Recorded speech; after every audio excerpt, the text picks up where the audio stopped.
আল্লাহর দুনিয়ার মধ্যে আল্লাহর কোরআন ছাড়া চলা সম্ভব না, ঠিক কিনা বলেন? দুনিয়াতে চলতে গেলে একটি কিতাবকে ফলো করে চলতে হয়, সেই কিতাবটির নাম কি?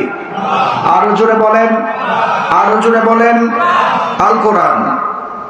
দুনিয়ার মধ্যে যদি আপনি কোন অ্যান্ড্রয়েড ফোন কিনেন, অ্যান্ড্রয়েড ফোন কিনতে গেলে অথবা অ্যাপেল মডেলের কোনো মোবাইল কিনতে গেলে দেখবেন সেই মোবাইলের সঙ্গে একটি বই দেয়।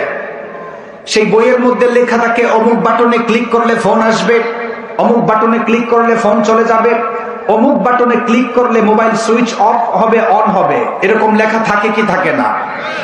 দুনিয়ার বানানো মোবাইল চালাতে যদি মোবাইল বানানোওয়ালার বই অনুযায়ী চলতে হয়, ঠিক তেমনি ভাবে আল্লাহর দুনিয়ার মধ্যে আল্লাহর কোরআন ছাড়া চলা সম্ভব না, ঠিক কিনা বলেন? আল্লাহর কোরআন ছাড়া চলা সম্ভব? তাহলে কেউ যদি আল্লাহর কোরআনের বাহিরে গিয়ে নতুন মতবাদ তৈরি করে, তাদের সাথে আমাদের কোনো সম্পর্ক আছে? নাই।